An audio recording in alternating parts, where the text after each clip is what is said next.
Welcome to the No Uncertain Terms podcast for the week of December 20th, 2020. I'm Nick Tumbelides.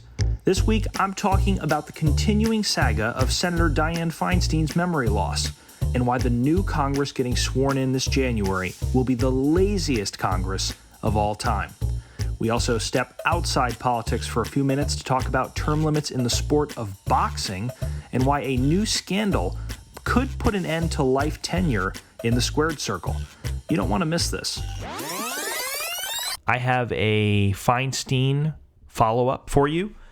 Last week we did discuss Senator Dianne Feinstein, who is under the microscope right now because she has accidentally hired another Chinese spy. No, wait, that was last year.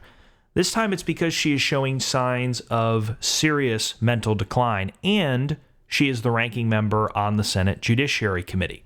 So I'm not too crazy about that. Having a person with severe memory loss in one of the most powerful positions in the most powerful country on earth, that is probably in the what not to do category. But we now have an update on this. We have some prominent progressive commentators calling for Feinstein's resignation. One of them is Professor Rick Hazen of UC Irvine, who is also a CNN commentator.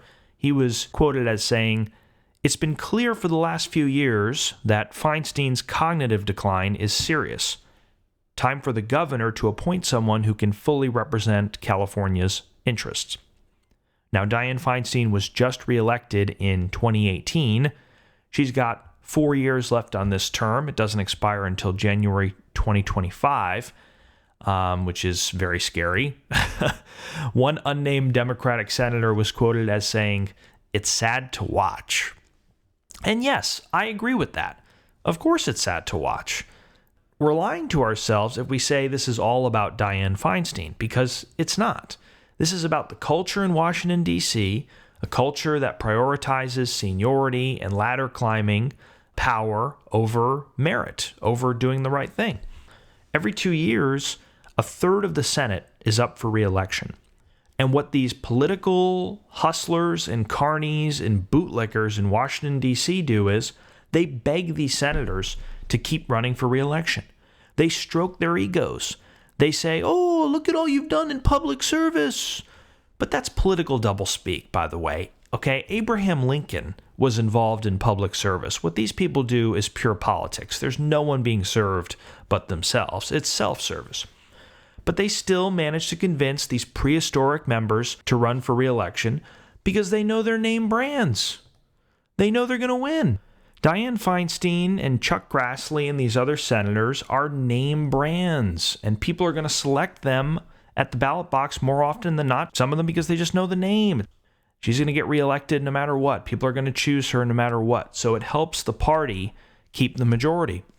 And if there's a fight within the party, sometimes it's not Democrat versus Republican. It can be Democrat versus another Democrat or Republican against another Republican. It helps the Democratic establishment because then they can fend off a more principled challenger, or it helps the Republican establishment fight off a more principled challenger.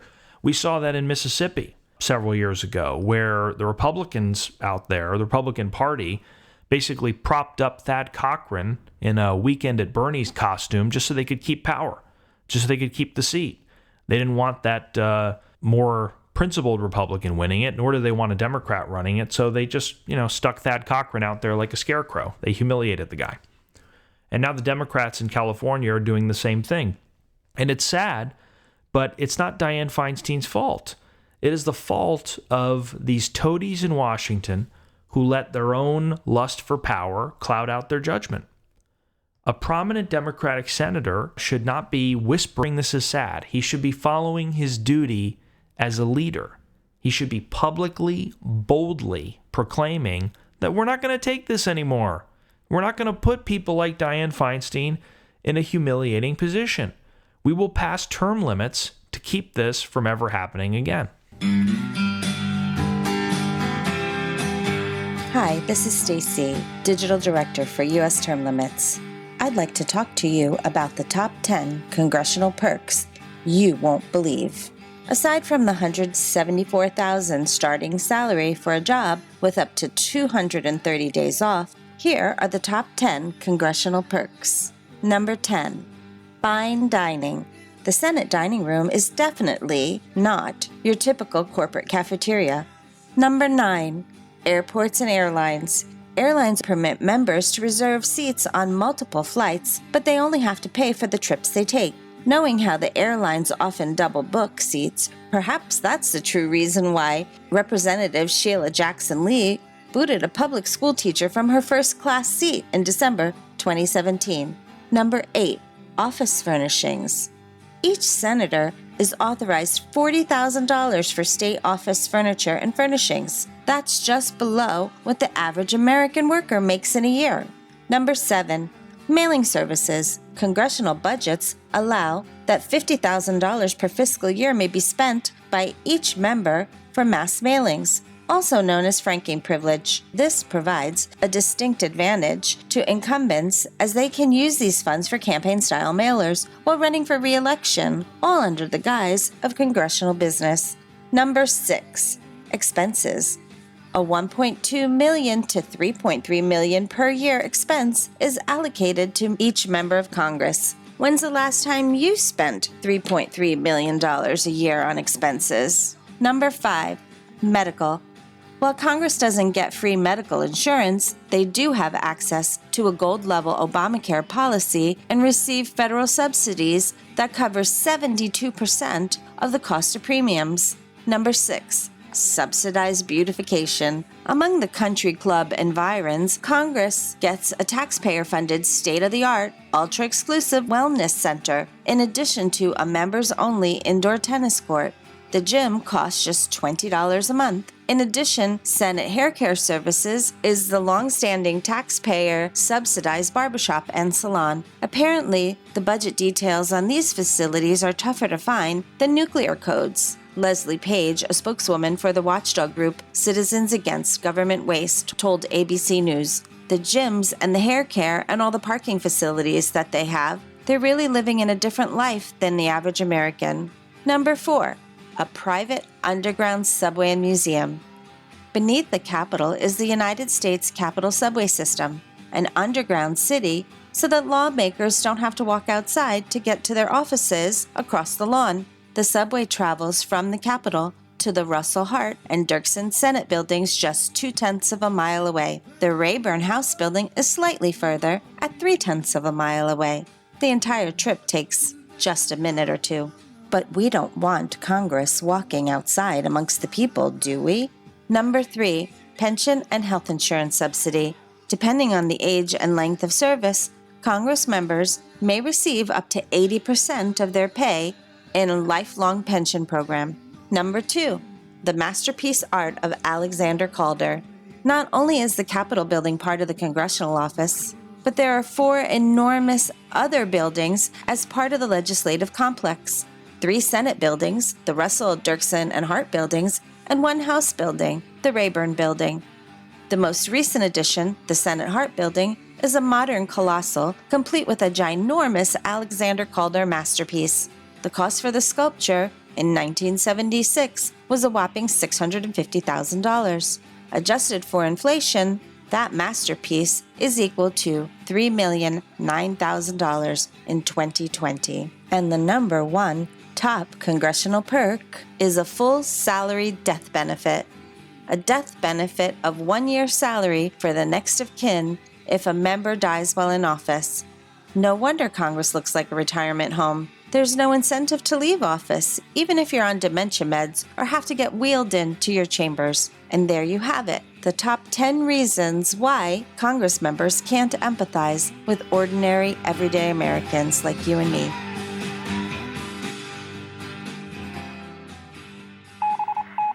Hi, this is Scott Tillman, the National Field Director with U.S. Term Limits. Every session of Congress is numbered. After the Constitution is ratified, the first session of Congress was session number 1. Our current Congress is the 116th, and in January 2021, Congress will be seated for the 117th session. Senate terms span 3 congressional sessions, but House terms only 1. I recently calculated the increased number of pledge signers seated in Congress going back to the 115th congressional session. That's 2017. In the 115th session, we had 47 House members who had signed the pledge. Then we gained 8 for the 116th session to 55. This time, we gained 19 or maybe 20, depending on a recount currently going on in New York 22. So in 2021, the 117th session of Congress, we're going to have either 74 or 75 members who have pledged to support the term limits resolution. In 2017, the 115th session, we had 11 senators. Then in the 116th session, we had 15 senators. And in the 117th session, starting in January, we have 18 senators and potentially 20, depending on how the Georgia runoff elections go. Amending the Constitution is difficult for a reason. It requires 2/3 of the House and 2/3 of the Senate. Building our support each cycle is very important, and our support has been building. Signers leave. We had 10 signers leave this cycle, but because of your help and because of the ability that we have to go out there and get pledges, we're still able to grow our pledged members from 55 to 75 going into 2021. When you ask your representative or senator to sign the pledge and co-sponsor the term limits resolutions, it helps us to bump these numbers up. Please go to our website, termlimits.com, and follow the instructions to send a message to your elected officials. Amending the Constitution is a difficult process, and we need your help. Go to termlimits.com and send a message to your representative asking them to sign the pledge and to co-sponsor the term limits amendment.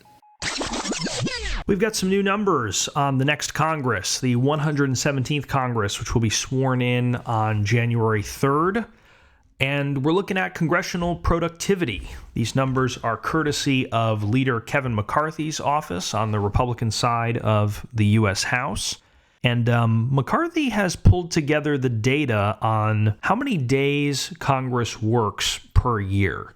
We know, for example, that since the year 2000, Congress has worked on average 146 days per year. Last year, they worked 134 days. And now Speaker Nancy Pelosi has laid out her agenda for 2021, and it appears that Congress will only be working 105 days. That represents a 25% decrease. It means that this next Congress will not just be the oldest Congress of all time, it will also be the laziest Congress of all time.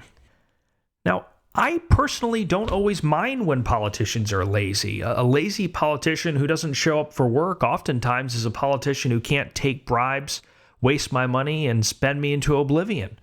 But in this case, you have to consider the context. We are in the middle of a global pandemic. There's certainly no one out there who can say Congress doesn't have work to do. And Congress compensation is grossly disproportionate to what the average American is earning. The average American worker works 240 full-time days a year and makes about $45,000. That's a very respectable wage. The average member of Congress in the year 2021 will be earning nearly 4 times what the average American takes home. They will be getting $174,000, and they will only be working 105 days. So they're making quadruple the average American's wage while working less than half the time. This is exactly why Congress has a lower approval rating than cockroaches and colonoscopies. It is why term limits are so vital to remind these people exactly who it is they work for. I'm reminded of Ben Franklin, who didn't believe politicians should be paid at all. In fact, Ben Franklin once wrote that when you leave office, when you get term limited, you are actually getting a promotion because the position of citizen is the highest one we have in American society, and politicians are at the very bottom in terms of respect. It's like an organizational chart that many of us have in our workplaces that shows who is at the top of the organization and who is in the middle, who is at the bottom. In the organizational chart for America, for the American Republic that we have, it is the people who are in the upper echelon, who are at the very top of our constitutional framework, and it is the politicians who work for us who are at the very, very bottom. But based on the egotism, based on the hubris that we see coming from Washington, D.C., our so-called public servants believe it's the exact opposite. They believe it is their responsibility to dictate the ways of Washington to us rather than to dictate our beliefs, our desires, our vision and focus for what America should be, and reflect that in the nation's capital.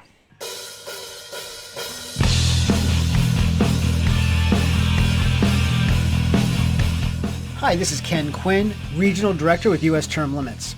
In this segment of Exposing the Myth of the Runaway Convention, we are going to dispel the false claim made by opponents of the Article 5 Convention, which is that the only precedent we have for such a convention is the Philadelphia Convention of 1787.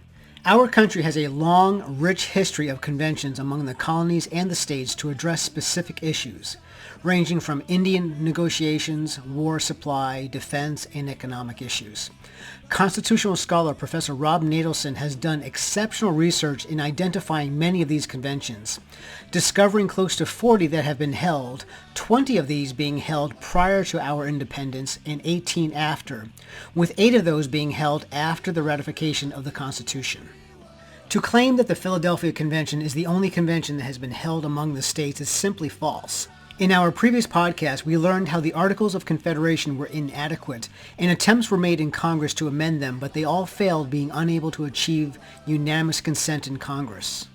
The only option left was for the states to take action, which is exactly what Virginia did on January 21st, 1786 by calling the Annapolis Convention. The purpose of the convention was limited to only trade and commerce issues. On September 11, 1786, commissioners from the states of New York, New Jersey, Pennsylvania, Delaware, and Virginia met in Annapolis, Maryland. The report details how the commissioners produced their credentials upon arriving at the convention. Now, this is critical to understanding how conventions function.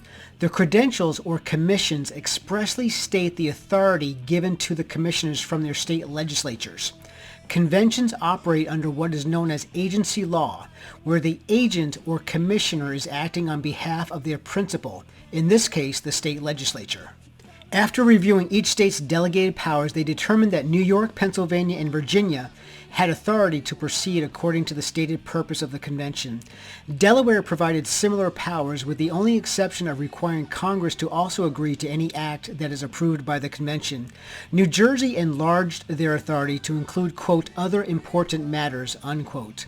Realizing that the convention could only address the issue of trade and commerce, and with minimal representation from the states, the convention issued their report on September 14th.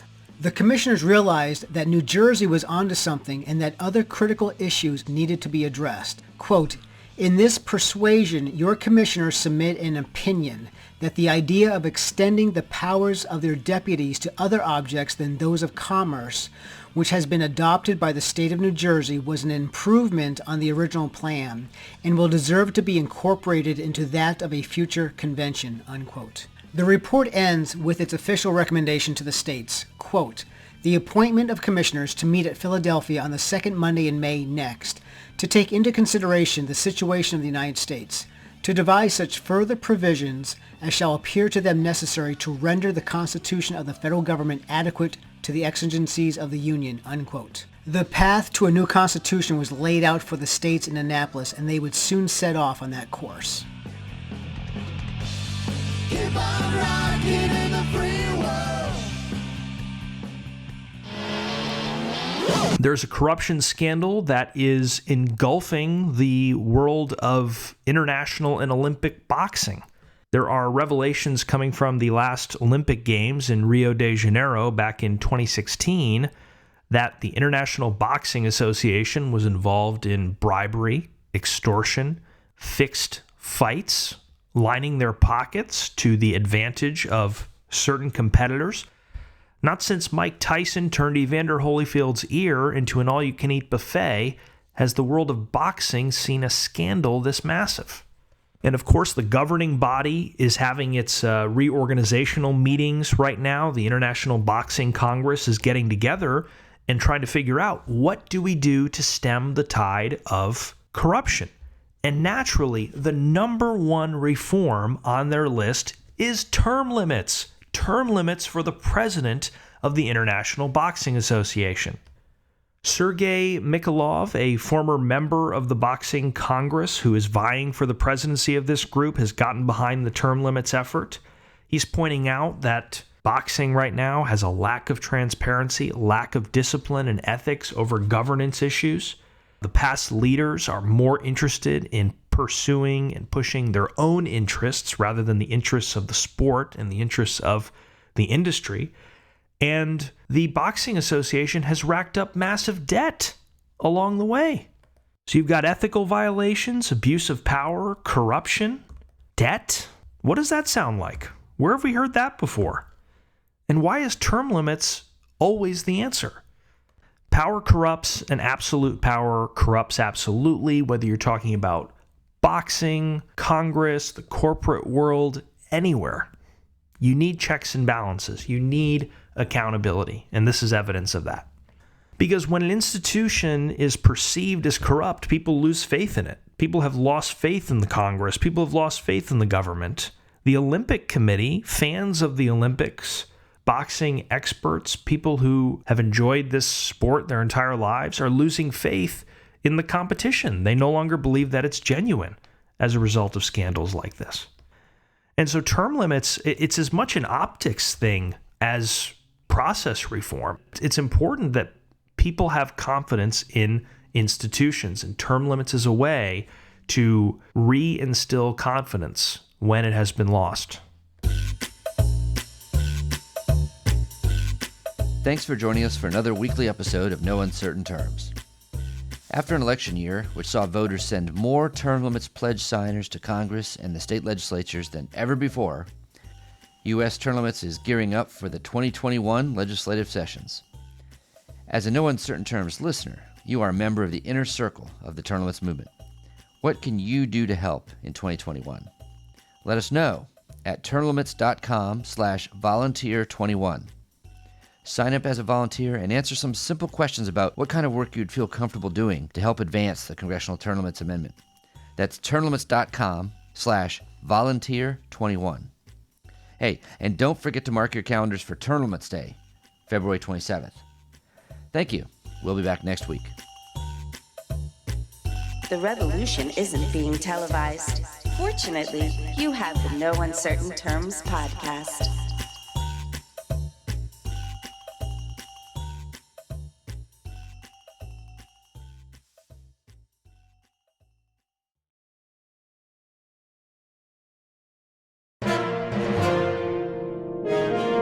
USTL.